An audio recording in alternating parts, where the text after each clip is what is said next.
Hey, he's Enzo. And she's Claire, and this is Too Long for a Voice Note, episode number 4. Hello, Claire. Hello, Enzo. How are you, Claire? I'm good, how are you? I'm good, all good. Yeah. I'm excited to film a podcast today. It's amazing, You should right? Should be. I'm very excited about my topic this week, but Yeah. we'll get to that later. Yeah, it's really cool because this is episode number 4, so it's been like a month. It's like crazy. I think that's why I'm really excited because, Yeah. like a month seems like a milestone for us. Definitely does. Well done. It's cool, like, Quiet hand slap. there's no, touch anything. No, but But yeah. I think it's very exciting. And yeah, we want to also, we're very happy because we are achieving some things now. We don't have only 2 subscribers. Mhm. We have 24. Amazing. Look at that. I know. We need to put some confetti here, Yeah. claps.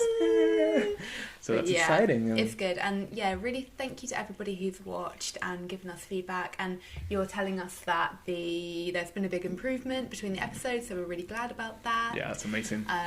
So yeah. Yeah, it's exciting. We are also on Instagram. Mhm. Don't forget to follow us because we have a lot of extra content and Yeah. funny stuff that we don't have here in the channel. So Mhm. it's good for you to follow us on Instagram. You will have fun. We're a bit sillier, more ourselves. It's more silly Enzo and Claire. Yeah. Whereas on these main episodes we try and be serious Claire and Enzo. Yeah, we this try is and real deal. Exactly, but we're a bit, So yeah, please do follow us on Instagram as well. And we're loving making it. It's so fun, and Yes, we hope so that cool. we're bringing some value and also bringing some laughs. Yeah. as well. Yeah, that's what we hope, and that's cool that we're still here. After it looks like sort of just a dramatic thing. We're still here. I'm so grateful we're still here. Like the actors when they have a 20 years career and they won an Oscar. They're like, I'm happy, I'm still here doing what I love. Mhm. But yeah, it's cool. But yeah. So Claire, are you ready for my Enzo's secret topic of the week? Well, I want to talk about something I think it's been discussed a lot in the last few years, but it's this type of things that you always need to bring it up because it's a lot of layers out of it, and it's about beauty double standards. Okay.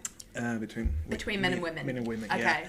And how I was thinking about this topic because recently, or maybe 2 months ago, the British actress and presenter Jamila Jamil, she create she's always talking about these difficult topics on Twitter, and she always create polemic conversations, and it gets viral because she's very outspoken, no?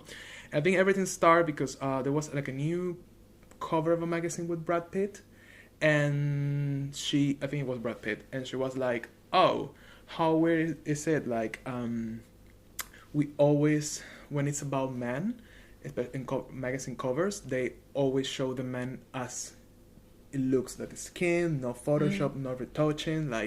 Actually, for men, it's embraced when they look older. Okay. When it's embraced, it's celebrated. It's the wrinkles, everything's even accentuate kind of thing. Mm-hmm. It's not fade away. While for women, it's always the opposite. For women, it's a lot of airbrush, a lot of let's make the skin as clear as possible, if it was really bad for a woman to get older, while for the man it's wiser and cooler and sexy. For the woman it's always the opposite.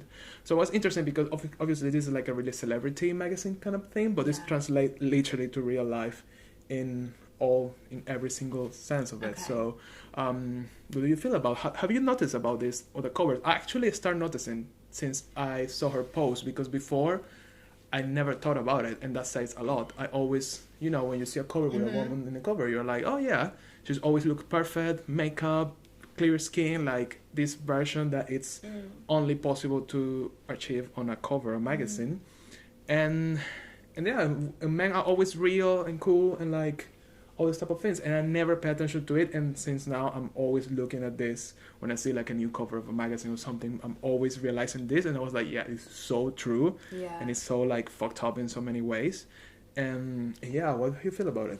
I think it wasn't it Pedro Pascal that it was that cover? Maybe, you remember? Because maybe, I think yeah. I remember seeing that cover and thinking, it's true. Oh, he looks really great. Blah blah blah. But you're right. Brad Pitt for sure. Is a really good example of a celebrity, and also George Clooney or something that would be a similar kind of thing. I think it's just an kind of like accentuation or like a carry on from how we view women and view older women. And I think that it goes really, really deep because, you know, like if you even take it back, like this might be thinking too much into it, but I kind of don't think it is. Like the villain, the scariest villain in like Disney films is always an older woman, because there's nothing scarier than an older woman, or like a very offensive word is like a hag. It's true. You know? Or like a witch, because it's really scary for a woman to be old.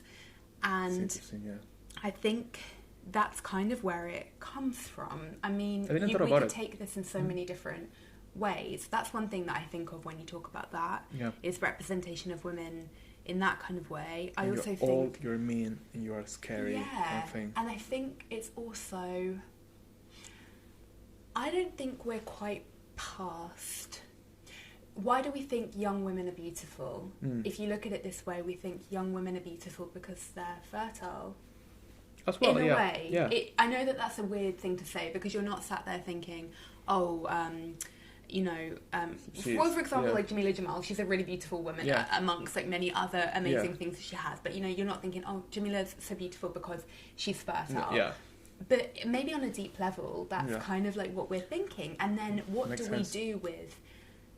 Of course, this is not my view, but I'm just trying to think about where this kind of double standard comes from.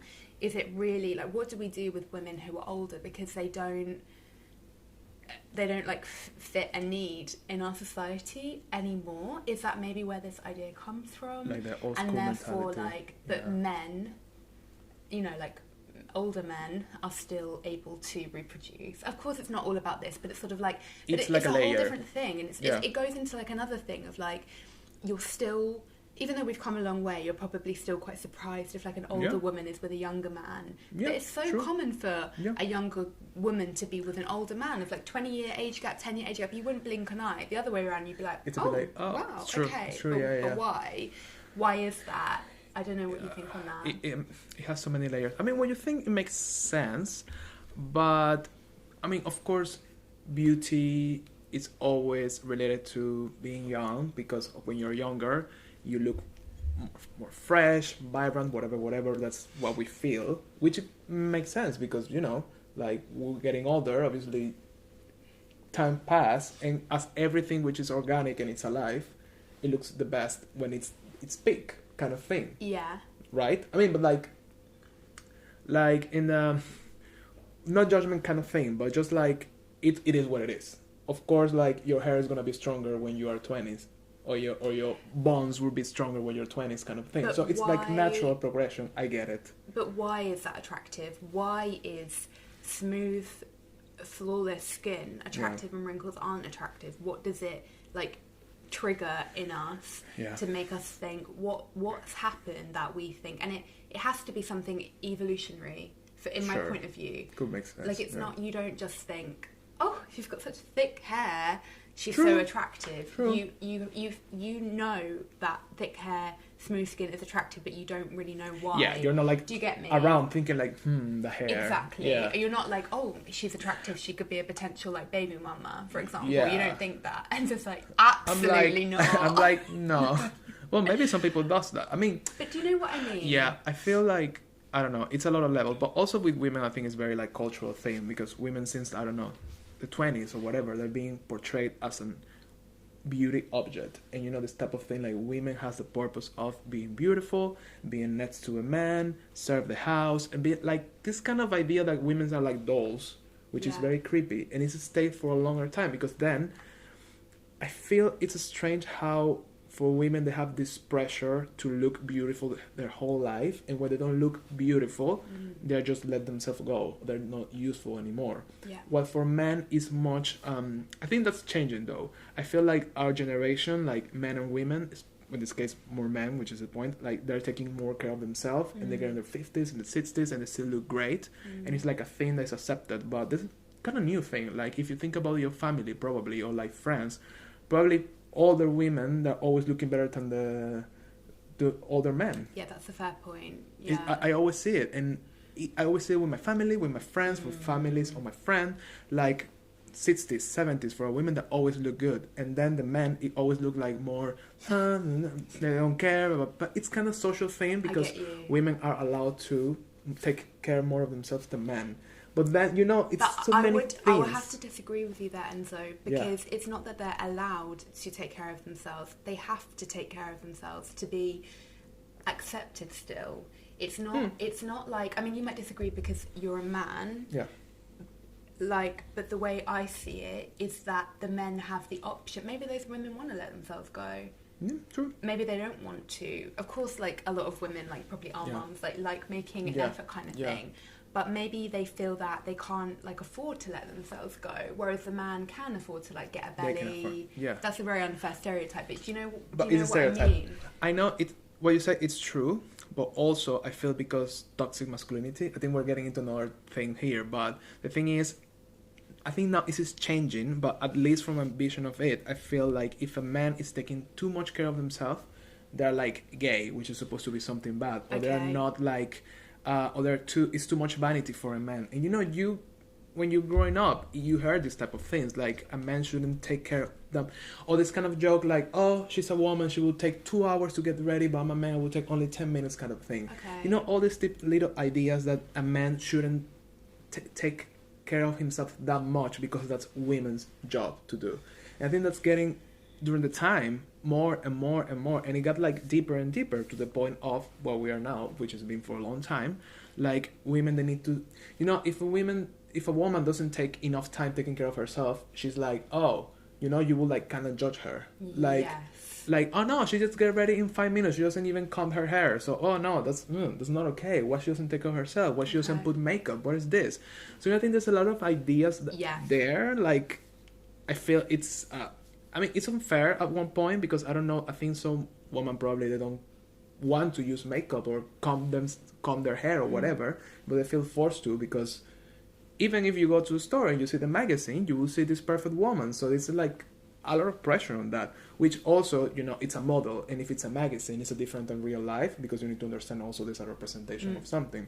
But that representation also have some like thing on you that make you feel that you should be like that. You know what I mean? But for a man, if I'm I'm sorry to interrupt you, but if I'm like a man and I'm going to the store and I see Brad Pitt, which is, I think men and women, everybody agrees that Brad Pitt looks amazing, and like men, they hope to look like him when he's in their 50s. And I go to the store and he has a recent cover that I think, that's why I was thinking it was Brad Pitt because Jamila also commented on that. And he's looking really good in the cover and he's like 56, but he's wrinkles, everything, whatever, gray hair, like very natural portrait. But you see that and you're like, oh, I want to look like Brad Pitt when I'm 56. But that's a natural picture of him. That's not Botox, that's not retouching, that's anything. But for a woman, I'm not sure, like, my mom will go to, like, I would say my mom, just a random example, go to the store and will look to a magazine and she will see, I don't know, like, an female actress full of wrinkles and, like, things on her face, which is natural, and see, like, oh, I want to look like her in my 7th. You know what I mean? Because that's the thing, and I think this is what we've kind of been talking around, trying to get to the, like, the center of your question. Is that there are just such unfair beauty standards and such unfair demands on women in so many different aspects. Like, and this is the problem. Yeah. You know, and like, why shouldn't your mum, for example, like want to aspire to somebody her own age who has like natural skin aging, and but she would maybe aspire to somebody who is like, it's not a fair representation. Because it's somebody who has been like airbrush, Botox, yada yada yada. You don't know, and that's the problem that we have. And I think that this comes in so many different ways of life. You know, like unfair, like, you know, for example, like women are punished more for cheating. It's really not acceptable, but common for men to cheat. But for a woman, it's, you know, it's like a horror show. It's like a horror show. It's like men can like gain weight, you expect it. Oh, you know that classic thing of like, he's got a beer belly, he's cute because he's happy. How number one offensive to the man? He's happy, or he's let himself go a bit, but it's okay. He still has value, and this is the exact problem. A man's value is not tied to his appearance, but a woman's value is tied to her appearance. And that is exactly why magazines are not bold enough. They can put Pedro Pascal, Brad Pitt on the cover of a magazine completely unairbrushed, looking great, right? Yeah. But they will never do that with like Nicole Kidman, Angelina, or something like that, because her value, and this is so not okay, and a woman is, we saw this recently with Billie Eilish, you know, absolutely horrible, crucified for gaining weight. She'd gained weight, right? Yeah. And it's just like, she's a teenage girl. She's 17 or something. It's so, and would that be the case with like Justin Bieber? Probably. People might comment on it, but they would. It's bad from both sides as well. And you're right to bring up toxic masculinity, because I think that, I don't know, like maybe men, it's more of like a funny or a cute thing when they gain weight. Like yeah, it's true. What's that phrase, like dad bod? It's so offensive. But a woman, it's cute. no. It's a good thing now. Like, I like a guy with a dad bod. A little like tummy or something. Yeah. But hell would freeze over if that's like a female actress with that. Yeah. And this is what we need to get away from. A woman's worth is not tied to her ability to reproduce, or how young she looks, or how she looks in general, because a man's worth isn't. So if we want equality, it needs to be the same for a woman. So, and what I think is really cool with Jamila Jamil is she has this thing where she asks people to, or magazine cover, to not airbrush herself. So I think for a year ago or something, she just signed like a paper or something that please not airbrush my pictures. And it kind of, if they do, the magazines or whatever, the publication, they will go legal. And I think it's a really good standpoint, because you say, like, for me, it's not okay. I don't want to be portrayed as something I don't look like. I want people to look at my pictures and see me walking down the street and be like, oh, this is the same person, cool, because it's her personal choice. And I think it's really cool, because that creates a bit of changes, because I feel like if you see this picture of her in a cover looking so natural, you're like, you know, that starts to getting into your brain with time. At the same time, it got into our brains that women has to look in a certain way, the same way this works. Like, the more you see it, the more you get used to it, and the more you're like, it makes sense, right?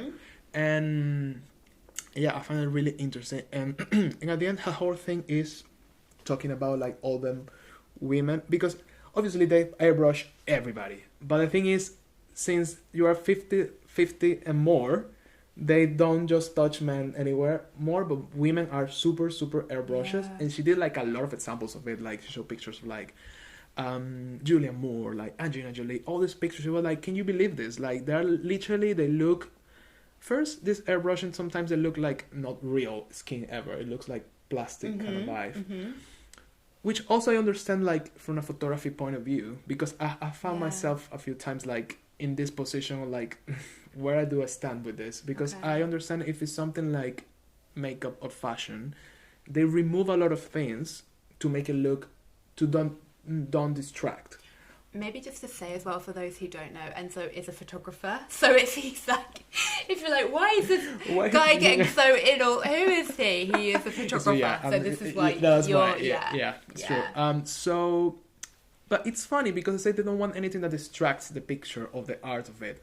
But why, like, your wrinkles are a distraction?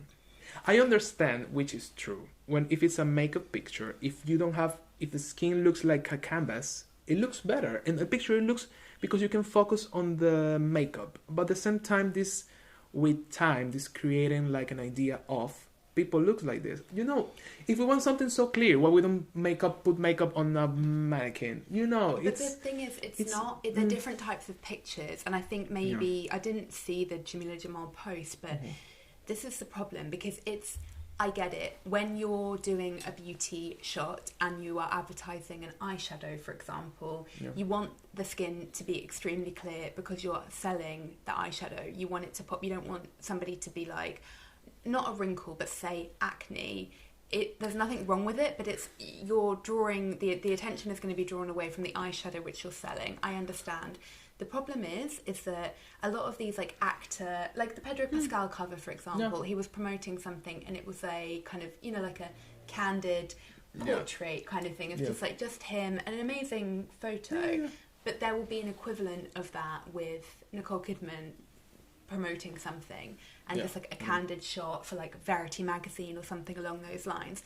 But sure as hell that picture is not going to be the same. And I think that's the problem. It's not, because I think maybe this is being unfair of me, but I think sometimes, and come on, like the photographer, we know how it is. Like, the photographer isn't maybe always going to have the final say on things. Yeah, as well. But I just completely lost my train of thought. What was I saying? My brain is like melt down. It's like too much. This is like like the topic is like Claire's gonna have a meltdown here. Like, guys, they weren't so fair. Like, maybe the photographer wanted to leave the wrinkles in or something, but maybe they didn't have the choice of it at the end of the day. Maybe it's the people that are selling the magazines who have the final say, or like the managing director, or like the creative director, or something like that. Or maybe it is the agent of the actor or or actress. That could be. I feel like the problem is, again, like, why we believe. That's the thing. I don't know. I'm still mixed with this because I'm not sure where to stand yet. I'm always trying to figure out myself, like, I like to edit a lot, I don't like edit a lot, what I should edit out. The thing is, like, we are thinking like all these things are distractions, but the truth is, like, humans, they have that. I mean, you have wrinkles and you have things. Okay, like if it's acne, it could be complicated because you have a shadow, of course, you don't want, like, because it can be distracting, but the rest, your natural self shouldn't be distracting. And I think we feel it's distracting because we're used to see it like in a perfect way, which also, when it's photography, you say it's a form of art and it's a specific situation. I understand it's good to push it and maybe go like in this like edited way because it looks different, because it's an artistic approach, or blah blah blah blah. But the thing is, beauty influences lives and like perceptions of beauty like in such a strong way. And that's the problem. We're not just talking about a picture that it's an artistic picture, an artistic photography magazine or whatever. We're talking about advertising that it's being displayed around the world, and people see this and this get into your brain. And it's weird, like, for example, I never take pictures of like an older person, like 50s or 60s, so I haven't had the chance to sit in front of a picture and say like what I'm gonna edit here, what I'm gonna say, like what I'm gonna do with this. Like, I will like make the person look younger, or I will like leave it as it is, but is it too much? I don't know. I wouldn't know. And again, as you say, that comes in part like creative director, magazine, what's the style. Maybe the magazine is like a Vogue. With Vogue, lately you don't know what Vogue stands for sometimes. But I want to ask you something, like, and be like really like think about it for a second and what you would prefer, like being totally honest. If you have to be like in a cover of a magazine, because probably that will happen like in a year time, guys, so exactly. get like, ready. Let's So Be Claire this made this it. is actually like we're talking the future, when right? we've been bought out, our podcast, we sold the podcast to loads of networks, we're gonna be like in Time magazine. We've had like a friendship breakup, we've got back together, they've done a piece about us in People magazine. We've already got the pictures. I know. So this is my magazine exclusive. Exactly. What Enzo did, the real story. Right? Literally that, exactly. In a year time. Yeah. So they will put you. It will be like a portrait of yourself in a cover of a magazine. Okay. You would like to be airbrushed. Yes, I would like to be airbrushed, but only certain things. I mean, we talk about this when you're editing. When you take pictures of me, what I would want. I know for sure. Can I have my list of like things that I would want? I would be really self-conscious about, because I think everybody has their stuff. Of course, Definitely would. I used to have maybe like, and I had this with acting. I used to have really really bad acne, as you know. And so my skin is a lot better now, but I think if I had like broken out really badly around the photo shoot, I would be like, oh god, Can because you edit that? Yeah, of course. I would not be comfortable with that. The other thing that I would want, and I have to say I do this on my Instagram pictures, is I would like whiten my teeth. I know, like in America, that's kind of natural, like, though. But it's not natural. It's airbrushing. True. You have to be like that. True. But would I want somebody to make me look younger? No. But then again, I'm not 30 yet.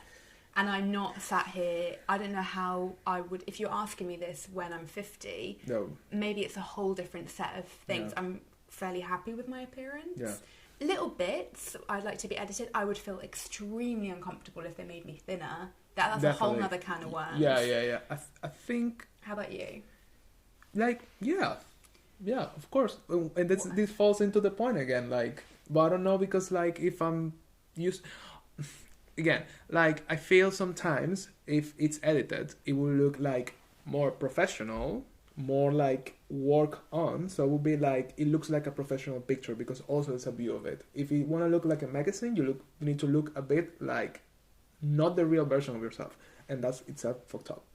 If I look like you take a picture of me here and you put it in the cover of a magazine, I will look at the cover of a magazine like, why this picture looks so simple? Where's the magic behind it kind of thing? What if the cover is like Enzo's version of People magazine, but they've gone for a very like pared down, it's black and white, for example. It's the real Enzo. And they've done it, typical, yeah.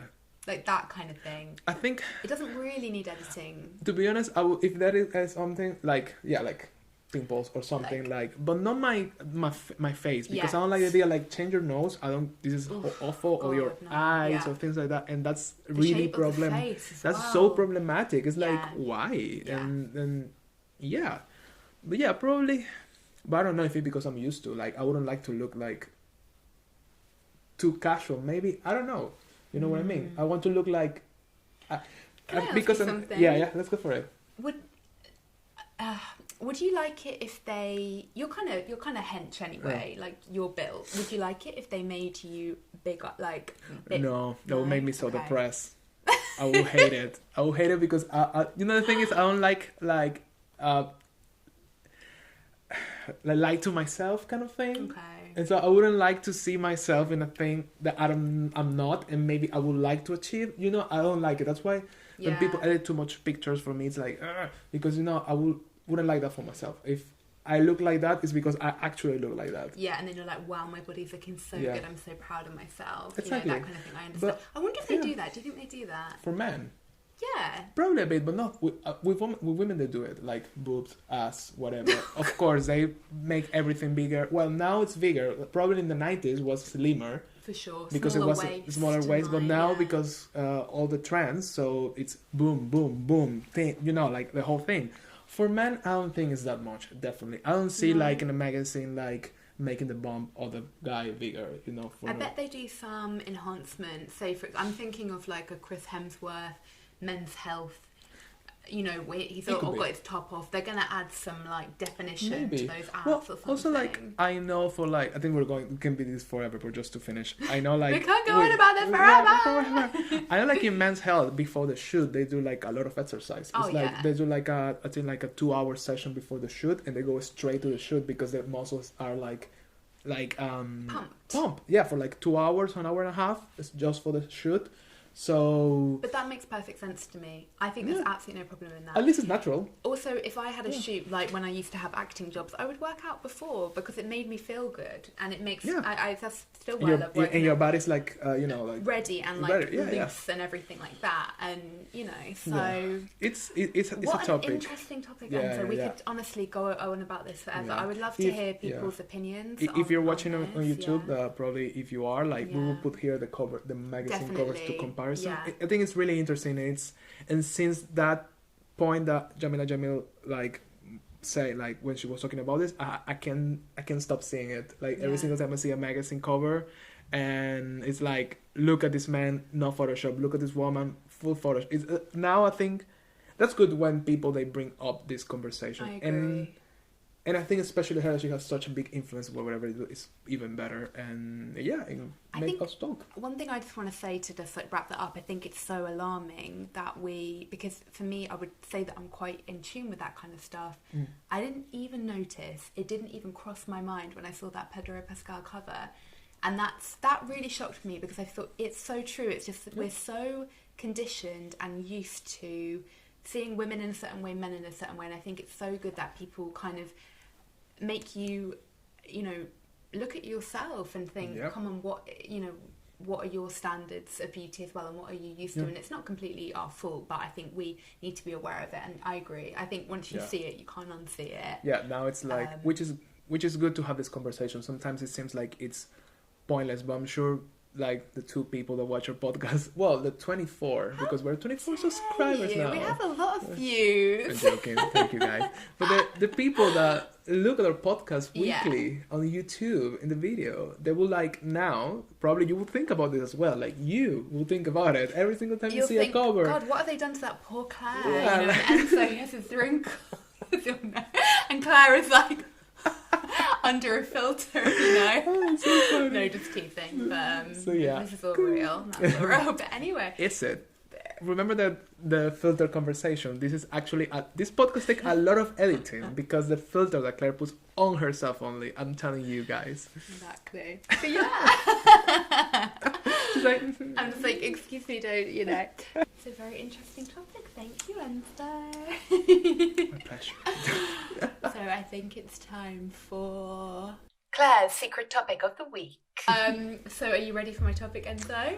I am ready. Of course I'm ready, Claire. What type of question is this, Claire? Move my chair. Ooh, okay. I'm actually a little apprehensive. Is this topic something is related to something we have talked before, or is it totally something new for us to discuss here? Here on this podcast? Yeah. Or in the Enzo and Claire friendship? Both.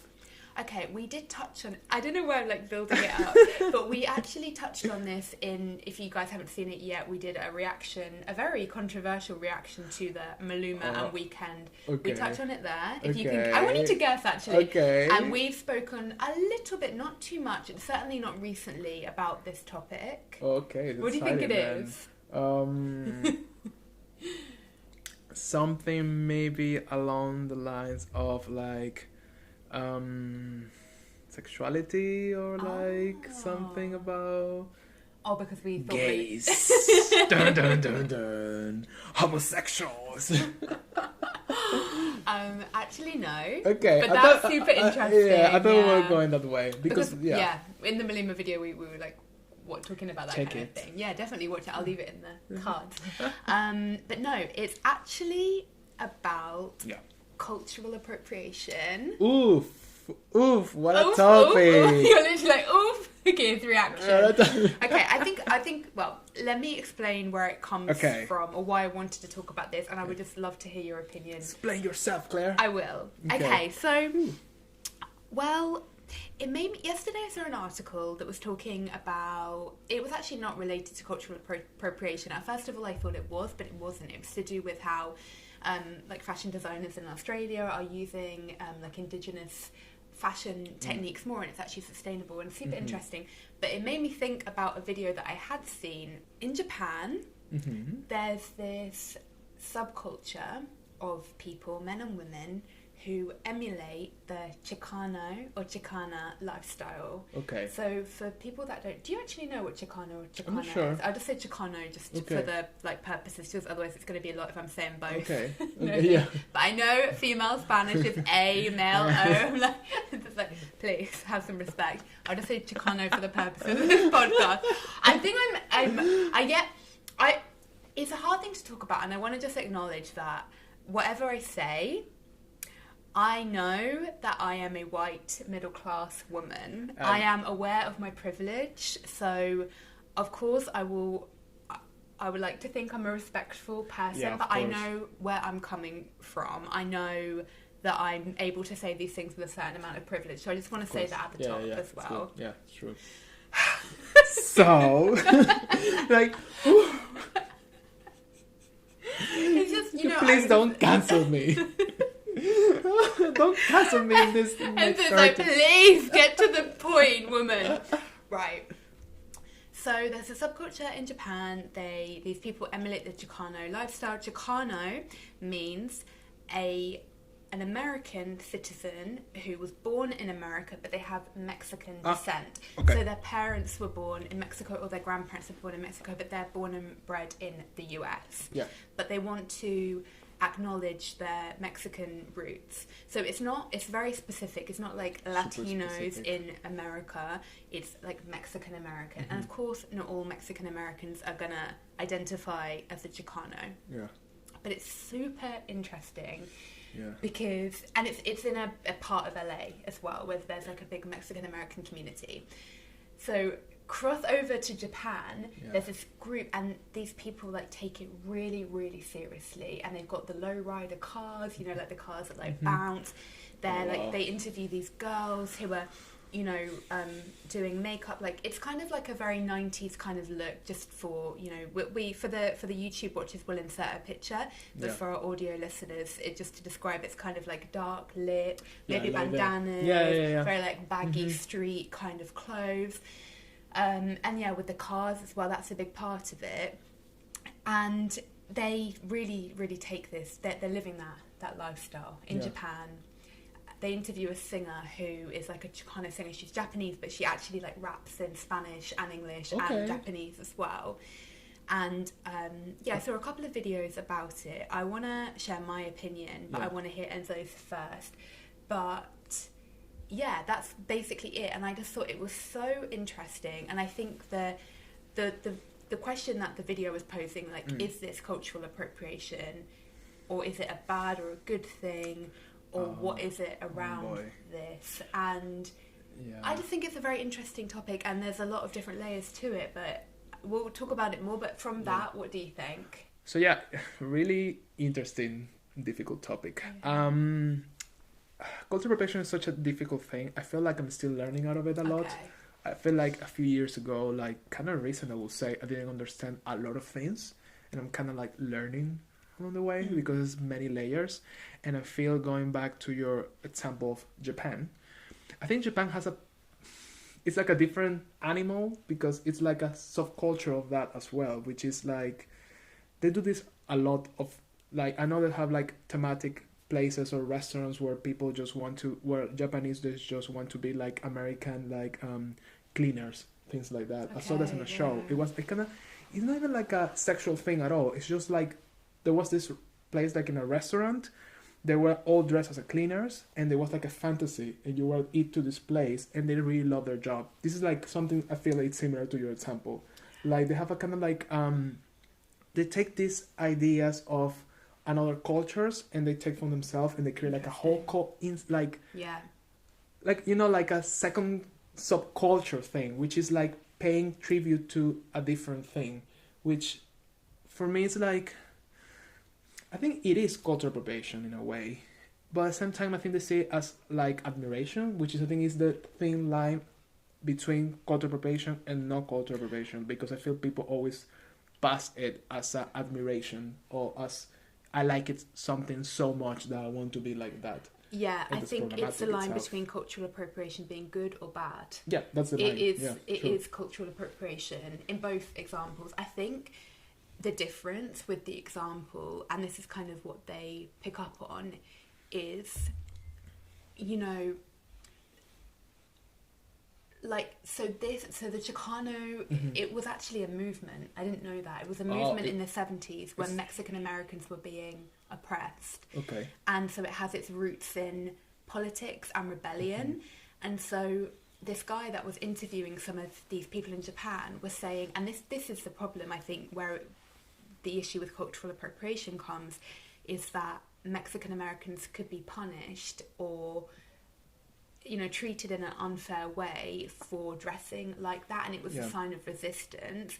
But in these people in Japan in like 2020, they're not going to face those same consequences. And I think it was really interesting, and it will leave a link to the video that I'm referring to, but in one case there's this girl who is, you know, the singer that I was talking about earlier. What's the name of the singer? It's something like, I don't want to like say the wrong thing, but it's she's not famous. She's just, I mean, she's like a Chicano singer, but in Japan. It's so funny. Yeah, it's funny. And but the girl is going through her wardrobe with her, and she's got all of these like bandanas and crop tops and stuff, and then she brings out like a costume, and it's a prisoner outfit.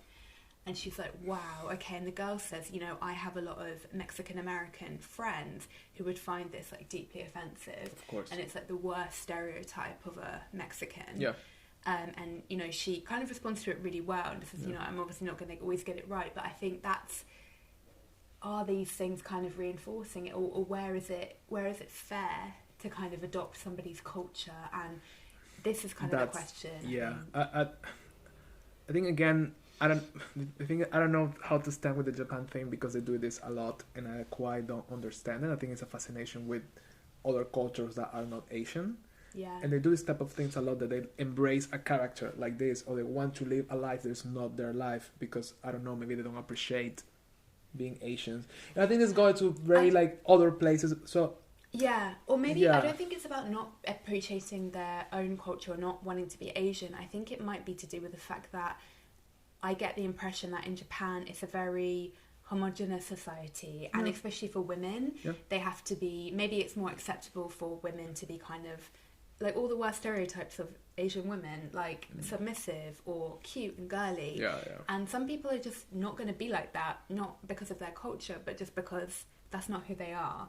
So maybe that's why, I don't know, we'd have to ask somebody from Japan what they think, but maybe that's where it comes from, that kind of like, I don't really fit what the ideal version of like a Japanese person is. So I want to be so like else. I identify with this like Chicano subculture, and I think it was surprising to me because it was very intense. It wasn't like, oh, sometimes I'm gonna kind of dress in this way. It was like, no, this is their life. This is life.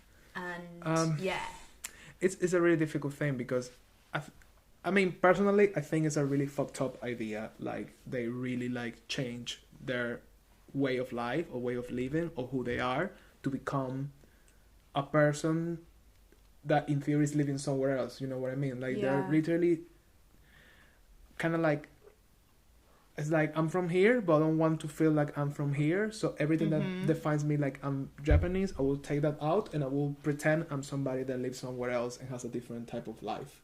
Because of the aesthetics or whatever. Because I don't know, like, why they choose, for example, this. It's like they think it's cool, they think it looks cool, they think historically it's interesting for them to feel like they lived through that. You know what I mean? Because I think normally cultural appropriation comes from it looks cool because we like how it looks.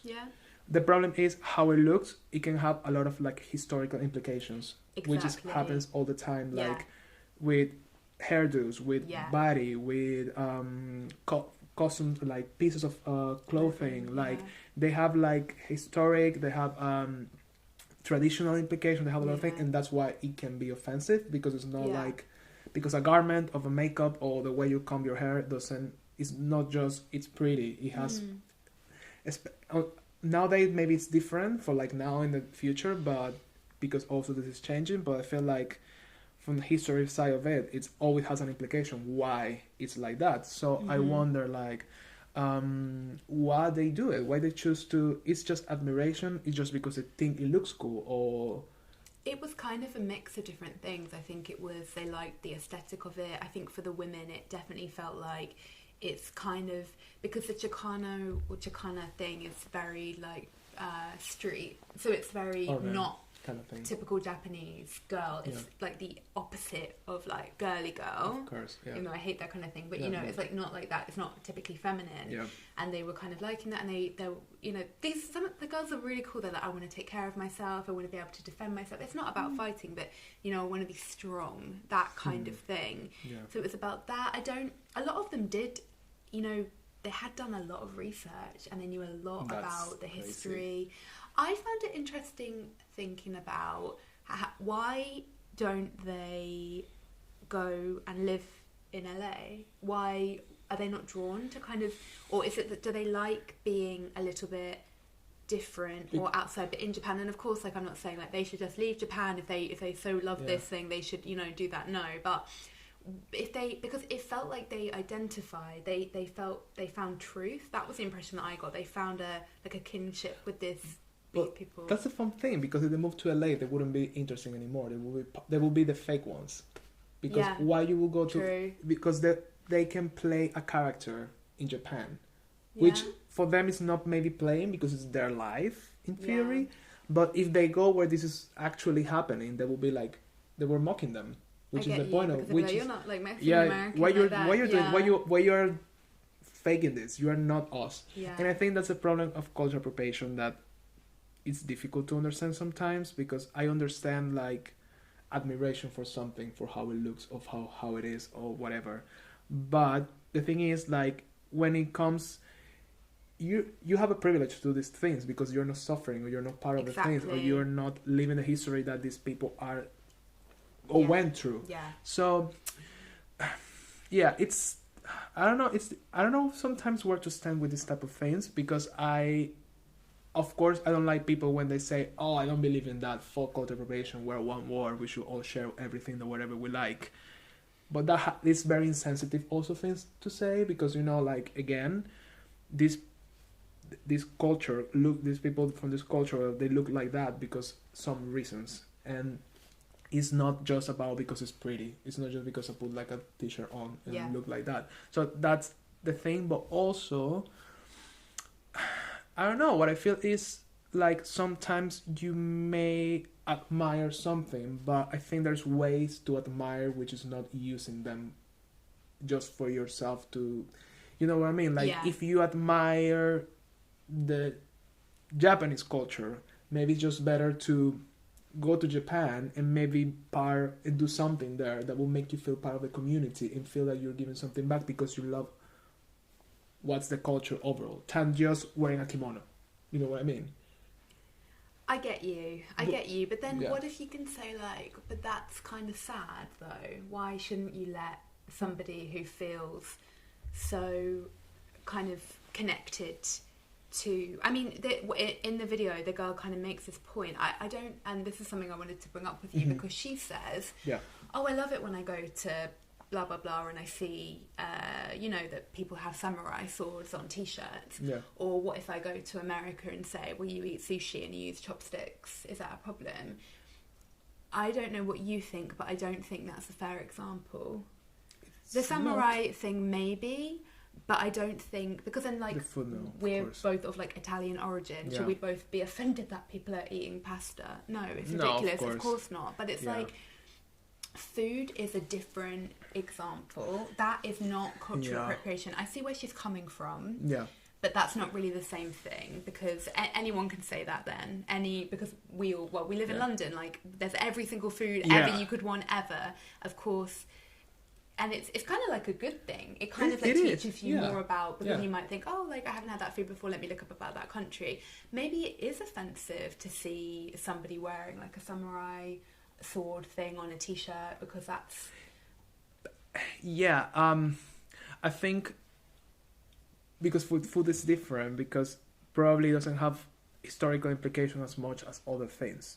I don't know, cultural appropriation for me it's difficult. Sometimes I have like as back to what you were saying before, like I have like mixed views about it, because sometimes it's true, like maybe you admire something and I don't know if it's something like really like it's part of like idea of we need to consume and we need to have and we need to have for us to feel that we're part of it, that we need to like, I love, I don't know, example again, Japanese culture, and I love kimonos. I love kimonos, whatever. I think they're amazing and they look beautiful. And for me to appreciate it, I feel like I need to have it. Okay. You don't think that's part of our culture of buying, taking, or maybe it's a natural human thing that we need to have it to think that we're part of it. You know what I mean? It's weird because I don't know why to appreciate something we have the need to physically have it all the way to feel like, oh, you know, I can appreciate something without having it, you know, I can appreciate something else without like actually buying a thing that will offend somebody. But at the same time, I would like to buy something like that maybe if I feel it, but why? You know, it's... I get you. Why can't they just kind of admire it kind of from a distance, like that kind of thing? Which will be will be less harmful, I guess, because you're just admiring without taking it as yours. And but at the same time, this goes many ways. But if we go for garments and it goes back to fashion is also a way. It's a way of like experimenting and putting things together and recreate things. And there's a thin line where it's good and where it's bad, because it's a form of art at the same time. I think it would be a problem if, for example, you know, like somebody was kind of taking some things from like black culture, for example, but then also being like hideously racist or something, you know, or like that kind of thing, or like to keep with the Japanese example, you know, do you know what I mean? Like they took certain things, but then they didn't realise that they also had like a whole judgment around that. And I think that's where it's an issue. And I think that probably is true in a lot of cases.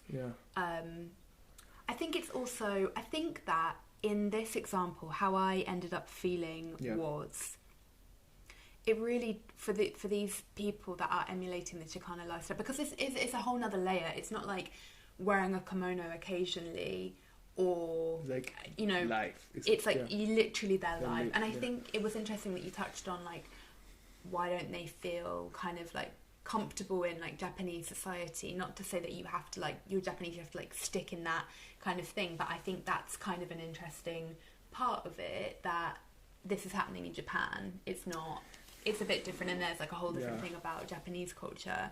But it really did feel like admiration. They really did kind of admire these people, and I just think it's sad that, I think in general it's just sad that, you know, anyone is oppressed, and of course, you know, that's the kind of root cause of it. And of course it is, they're not being oppressed for it, but they shouldn't be oppressed for dressing like that, or you know, black people shouldn't be oppressed for wearing their hair in a certain way, and then it should be okay for white people to wear their hair in a certain way. That just shouldn't be an issue at all, but it is. But it is. It's like, that's a good point. It's not okay. Yeah. But that is. So I think, I don't know, and I think it's probably really personal as well, because you might speak to like a Mexican American and they will be like, this is deeply offensive, like it's not okay, like we fought to kind of be able to kind of, this style is like, this fashion is rooted in political activism. Or then a Mexican American will be like, oh my god, I really, really don't care, like good for them, they're like, they're loving it, they're living,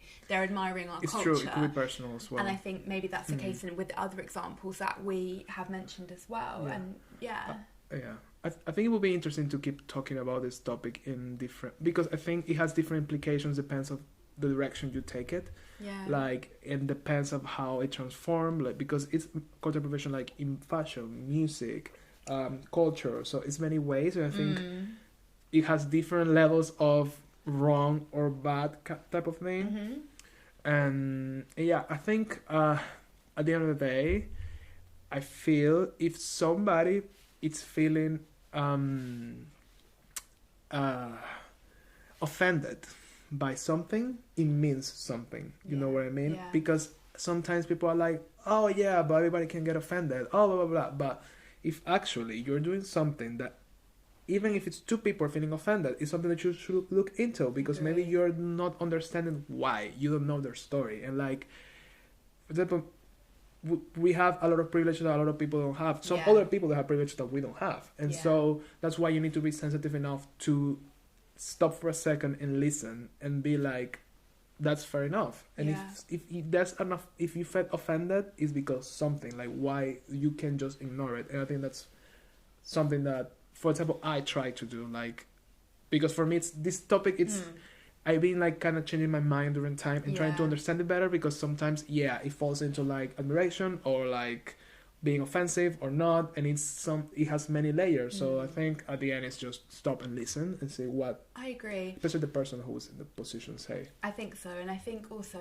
you know, like if you want to kind of emulate a different culture, it kind of, you know, for example, like if I decided I wanted to kind of like wear my hair in like dreadlocks, for example, like I would not be comfortable doing that, because I already feel that that's kind of offensive and like stealing a culture. But I think I would have a conversation with a black friend and say, you're obviously not going to represent all of like the black community, but can we have a discussion about how that would feel as me as a white woman having dreadlocks, for example. I think that would be a good place to come from it, to kind of understand somebody else's experience. Like you're never gonna know it, you know. As always, leave us a comment and tell us kind of how you feel about this very heavy topic. If you have any experience about this, will be interesting to listen to. Definitely, especially if you're in, you know, you're from a different community to us, or you know, from a different background. I think we would definitely love to hear your point of view, your experience, because we're always looking to grow ourselves, and hopefully we'll encourage you to have conversations. It would be cool if somebody from Japan that it's part of, or was part, or knows somebody from like a community or like subculture like this, like, to comment something here, because it will be super cool. That will be like really, because it's good to know every single point of view at the end. So. Like, it's so tricky, isn't it? It's really tricky. I know we could keep on talking about this, but I think we need to it's need to wrap it up, because we don't want to give you too much of ourselves, guys. We have to like little pieces, pieces and pieces. So you always come back to us. Exactly. Like it's been a really cool episode. It's been like We're very excited for the next episode. I won't reveal anything about the next episode, but it's a really special one. It's going to be a bit different than this one. Yeah, a little bit more relaxed, let's say. Yeah, and it's cool because it's like we have just 4 episodes like full, and now the number 5, the 5th one, is like a bit different. It's kind of like a good thing. You need to go back. Yeah, tune in week for episode 5. Yeah, because it's gonna be a cool one. So yeah, guys, thank you so much to watching us and listening to us again. And don't forget to like, comment, keep us up on the algorithm, and also subscribe. Like a fake laugh. Cute laugh track. Guys, see you next week. Thank you so much. Thank you so much for watching. Yeah. Bye. Bye, everyone.